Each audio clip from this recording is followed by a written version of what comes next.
నమస్తే. నేను సిరి. పాండమిక్ తర్వాత అఖండతోనైతే బాలకృష్ణ గారు సినిమాలు తీయడం స్టార్ట్ చేస్తే అంటే రిలీజ్ అవుతున్న క్రమంలో ఆయన తీసిన ప్రతి ఒక్క సినిమా కూడా హిట్ అవుతూనే వస్తున్నాయి, రికార్డులు బ్రేక్ చేస్తూనే వస్తున్నాయి. అయితే ఇప్పుడు డాకు మహారాజ్ కూడా రికార్డులు బ్రేక్ చేసిందనే చెప్పుకోవాలి. ఆయన రికార్డ్స్ ఆయన బ్రేక్ చేసుకుంటూ వస్తుంది. ఇప్పటివరకు చూసుకుంటే షేర్స్ పరంగా కూడా డాకు మహారాజే ఉందని చెప్పేసి కూడా మాట్లాడుతున్నారు. మరి దీనికి సంబంధించి మరిన్ని విషయాన్ని మనకు తెలియజేయడానికి మనతో పాటు ఉన్నారు ప్రముఖ సీనియర్ జర్నలిస్ట్ యజ్ఞమూర్తి గారు. నమస్కారం సార్. నమస్తే సరే సార్, ఇప్పుడు చూస్తుంటే బాలకృష్ణ గారి కెరీర్లో చూసుకుంటే అంటే వరుసగా పాండమిక్ టైం నుంచి అంటే పాండమిక్ తర్వాత మనం చూసుకున్నట్టయితే వరుసగా ఆయన తీసిన సినిమాలే కావచ్చు, ఎక్కడ కూడా ఈయన కూడా అంటే ఫ్లాప్ అనేది కావట్లేదు, మొత్తం కూడా అన్ని కూడా హిట్లనే మొత్తం. ఇది ఫోర్త్ అనుకోవాలి, ఫోర్త్ది. సో దీని రికార్డ్స్ అంటే షేర్స్ పరంగా చూసుకున్న, కలెక్షన్స్ పరంగా చూసుకున్న ఇప్పుడు డాకు మహారాజ్ ఆయన రికార్డ్స్ ఆయన బ్రేక్ చేసుకున్నట్టుగా ఒక వార్త అయితే వస్తుంది.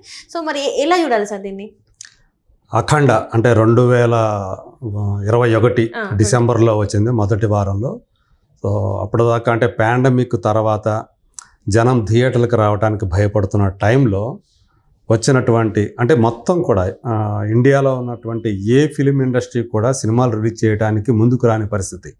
అలాంటిది ఒక తెలుగు సినిమా ఇక్కడ రిలీజ్ అయ్యి అఖండ రూపంలో రిలీజ్ అయ్యి ప్రేక్షకుల్ని మళ్ళీ థియేటర్లకి ధైర్యంగా రప్పించింది. ఆ సినిమా తర్వాత నుంచే తెలుగులో వరుసగా మళ్ళీ సినిమాలు రిలీజ్ అవటం, తెలుగులో సినిమాలు రిలీజ్ అవుతున్నాయి, జనాలు వస్తున్నారు, హిట్ అవుతున్నాయి అని చెప్పేసి ఏదైతే ఆ న్యూస్ స్ప్రెడ్ అయ్యి మిగతా వాళ్ళు కూడా ఈవెన్ బాలీవుడ్ వాళ్ళు కానివ్వండి, తమిళ్ కానివ్వండి, వేరే ఇండస్ట్రీ మిగతా సౌత్లోని మిగతావి కానివ్వండి, కన్నడ మలయాళం కానీ వాళ్ళు సినిమాలు రిలీజ్ చేయడం అప్పుడు మొదలుపెట్టారు. అంటే ఆఫ్టర్ పాండమిక్ థియేటర్లకి సినిమా జనాల్ని రప్పించినటువంటి ఇండస్ట్రీ ఏదైందంటే తెలుగు ఇండస్ట్రీ. సినిమాలు రప్పించినటువంటి సినిమా ఏదంటే బాలకృష్ణ నటించినటువంటి అఖండ. సో ఆ సినిమానే మళ్ళీ థియేటర్లకి జనాలను రప్పించడం మొదలుపెట్టింది. పైగా ఆ సినిమా చాలా మంచి కలెక్షన్ సాధించింది. దాని తర్వాత మళ్ళీ వచ్చినటువంటి ఆయన సినిమా వీరసింహారెడ్డి అదేదైతే ఉందో సంక్రాంతికి వచ్చి అఖండకి మించినటువంటి కలెక్షన్స్ సాధించింది.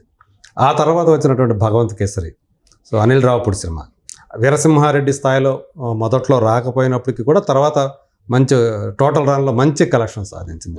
ఇప్పుడు 4వ సినిమాగా ఆఫ్టర్ పాండమిక్ 4వ సినిమాగా బాబీ డైరెక్షన్లో వచ్చినటువంటి ఈ సినిమా డాకు మహారాజ్ ఏదైతే ఉందో, సో సంక్రాంతి సందర్భంగా 12వ తేదీ రిలీజ్ అవ్వడం మనందరికీ తెలిసిందే.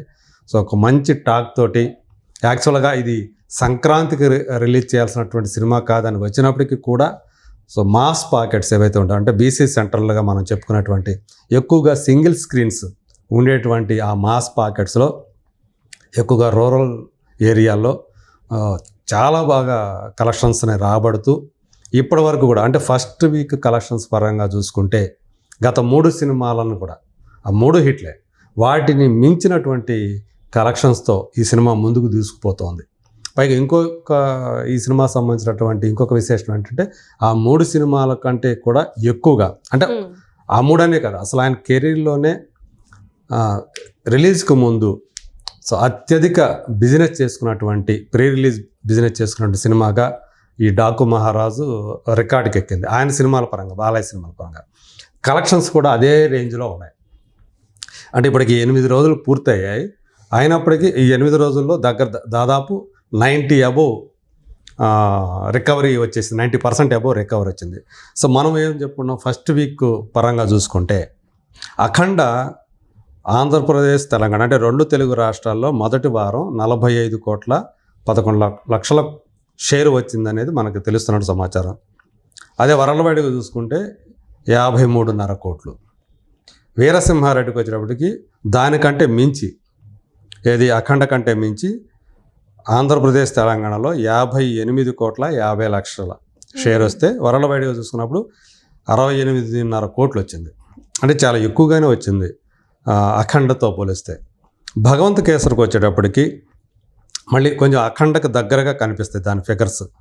సో అఖండ 45 కోట్ల పైన అయితే భగవంత్ కేసరి వచ్చి 44.5 కోట్లు, ఏది 2 తెలుగు రాష్ట్రాల్లో.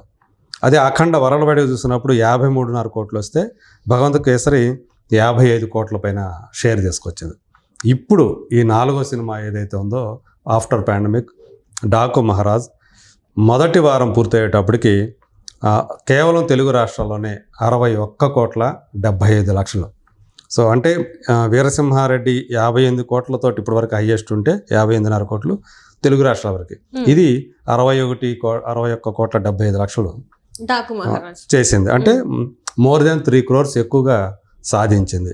ఇంకా వరల్డ్వైడ్గా చూసుకున్నప్పుడు వీరసింహారెడ్డి ఇప్పటివరకు హైయెస్ట్ అయితే మొదటి వారం పూర్తయ్యేటప్పటికి 68.5 కోట్లు అయితే ఇది 73 కోట్లు సాధించింది. అంటే ఆల్మోస్ట్ 4.5 కోట్లు వరల్డ్వైడ్గా. సో అట్లా టాప్లో అంటే తన రికార్డుని తానే బ్రేక్ చేసుకుంటూ సో అలా డాకు మహారాజ్ తోటి మరో విజయాన్ని కన్ఫామ్ చేసుకున్నాడు. అయితే ఇంకా పూర్తి స్థాయిలో బ్రేక్ ఈవెన్ అనేది ఇంకా రాలేదు. సో ఈరోజు రేపట్లో ఆ బ్రేక్ ఈవెన్ కూడా అయ్యే అవకాశాలు ఉన్నాయని చెప్పేసి విశ్లేషకులు చెబుతున్నటువంటి మాట.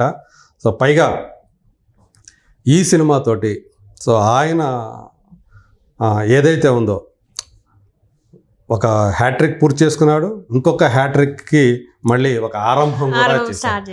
వరుసగా కాన్సెక్యూటివ్గా 4 సినిమాలు హిట్ అయినటువంటి ఏకైక సీనియర్ స్టార్ ప్రజెంట్ ఎవరన్నా ఉన్నారంటే అది బాలకృష్ణ మాత్రమే అని చెప్పేసి చెప్పుకోవాలి.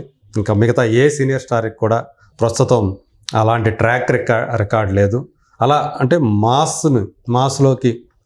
మాస్లోనే కాదు, ఈవెన్ క్లాస్ ఆడియన్స్ కూడా ఇప్పుడు బాలకృష్ణ గారి సినిమాలను చూడటానికి ముందుకు వస్తున్నారు. నిజానికి ఇది డాకు మహారాజ్ అనే సినిమా సింగిల్ స్క్రీన్ థియేటర్లోనే ఎక్కువగా కనిపిస్తూ ఉంది. సో భగవంత్ కేసరి చూసుకుంటే అది ఎక్కువగా మల్టీప్లెక్స్లో బాగా చూశారు.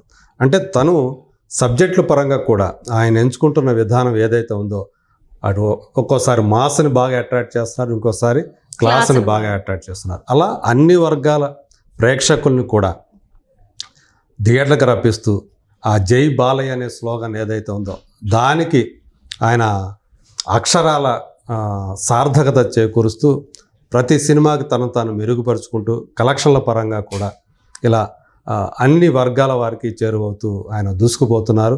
ఇప్పుడు ఈ రూపంలో డాకు మహారాజ్ అని యాక్చువల్గా చెప్పాలంటే టైటిల్ ఏదైతే ఉందో డాకు మహారాజు కొంచెం అది ఇబ్బంది అవుతుందేమో ఫ్యామిలీ ఆడియన్స్కి అని కొంతమంది ఊహించారు. బట్ అయినప్పటికీ కూడా దాన్ని కూడా దాటేసి ఈరోజు ఆ సినిమా సాధించినటువంటి ఆ కలెక్షన్స్ ఏవైతే ఉంటాయో అవే చెప్తూ ఉన్నాయి. సో ఆయన ఇప్పుడు ప్రస్తుతం అయితే తగ్గేదేలే అన్నట్లుగానే తన కెరీర్లో ఆయన ముందుకు దూసుకుపోతున్నారు.